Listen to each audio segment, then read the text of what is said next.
లేపబడ్డం గురించి తిరిగి మనం చూసినట్లయితే మత్తయి 28వ అధ్యాయం 1-15 మనం చూసినట్లయితే, విశ్రాంతి దినము గడిచిపోయిన తర్వాత ఆదివారంన తెల్లవారుచుండగా మగ్దలేనే మరియు వేరొక మరియు సమాధిని చూడవచ్చిరి. ఇదిగో, ప్రభువు దూత పరలోకం నుండి దిగివచ్చి రాయి పొర్లించి దాని మీద కూర్చుండెను.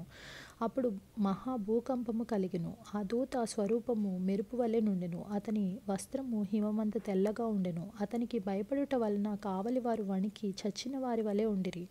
దూత ఆ స్త్రీలను చూచి, మీరు భయపడకుడి, సిలువ వేయబడిన యేసును మీరు వెదుకుచున్నారని నాకు తెలియను. ఆయన ఇక్కడ లేడు. తాను చెప్పినట్టే ఆయన లేచి ఉన్నాడు. రండి, ప్రభువు పండుకొన్న స్థలము చూచి త్వరగా వెళ్ళి ఆయన మృతుల్లో నుండి లేచి ఉన్నాడని ఆయన శిష్యులకు తెలియజేయుడి. ఇదిగో, ఆయన గలిలయలోనికి మీకు ముందుగా వెళ్ళుచున్నాడు. అక్కడ మీరు ఆయన్ను చూతురు. ఇదిగో, మీతో చెప్పితినెను.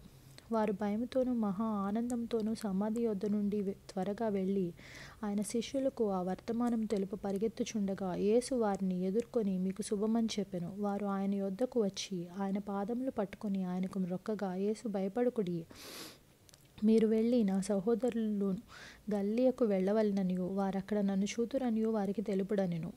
వారు వెళ్ళుచుండగా కావలి వారిలో కొందరు పట్టణంలోనికి వచ్చి జరిగిన సంగతులన్నిటినీ ప్రధాన యాజకులతో చెప్పిరి. కాబట్టి వారు పెద్దలతో కూడా వచ్చి ఆలోచన చేసి ఆ సైనికులకు చాలా ద్రవ్యమిచ్చి, మేము నిద్రపోచుండగా అతని శిష్యులు రాత్రివేళ వచ్చి అతన్ని ఎత్తుకొని పోయిరని మీరు చెప్పుడి. ఇది అధిపతి చెవినబడిన ఎడల మేము అతని సమ్మతి పరిచి మీకేమీ తొందర కలగకుండా చేతుమని చెప్పిరి. అప్పుడు వారు ఆ ద్రవ్యం తీసుకొని తమకు బోధింపబడిన ప్రకారం చేసిరి. ఈ మాట యూదులలో వ్యాపించి నేటి వరకు ప్రసిద్ధమై ఉన్నది. అలాగే మనం యోహాను 20వ అధ్యాయం 1-18 దాకా కూడా దీని గురించి చూడొచ్చు.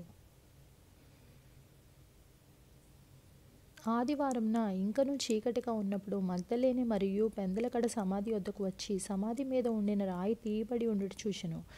గనుక ఆమె పరిగెత్తుకొని సీమోను పేతురునొద్దకు, యేసు ప్రేమించిన మరి ఒక శిష్యుని యొద్దకును వచ్చి ప్రభువును సమాధిలో నుండి ఎత్తుకొని పోయిరి. ఆయన్ను ఎక్కడ ఉంచిరో ఎరుగమని చెప్పెను. కాబట్టి పేతురును ఆ శిష్యుడును బయలుదేరి సమాధి యొద్దకు వచ్చిరి.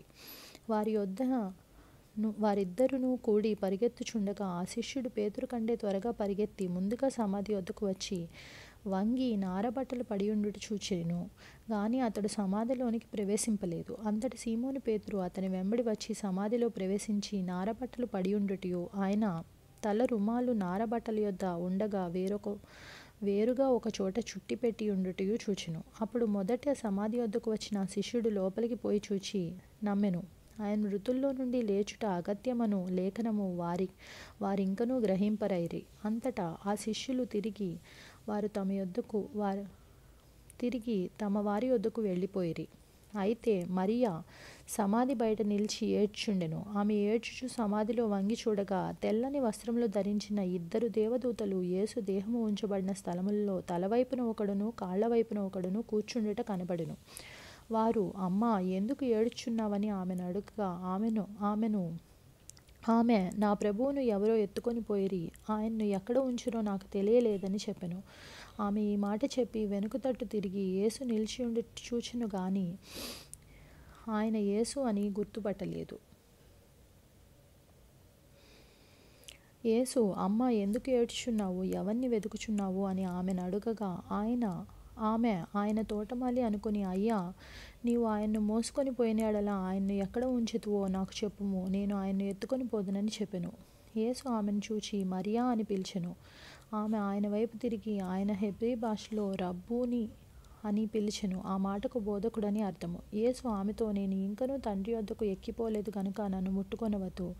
అయితే నా సహోదరుల యొద్దకు వెళ్ళి నా తండ్రియు మీ తండ్రియు, నా దేవుడును మీ దేవుడునైన వాని యొద్దకు ఎక్కిపోవచ్చునని వారితో చెప్పమన్నెను. మగ్దలేనే మరియ వచ్చి నేను ప్రభువును చూచితినని ఆయన నాతో ఈ మాటలు చెప్పెనని శిష్యులకు తెలియజేశాను. అలాగే మనం మార్కు 16వ అధ్యాయం 1-8 దాకా, లూకా 24 1-12 దాకా కూడా ఈ విషయాలు మనం చూడొచ్చు అన్నమాట.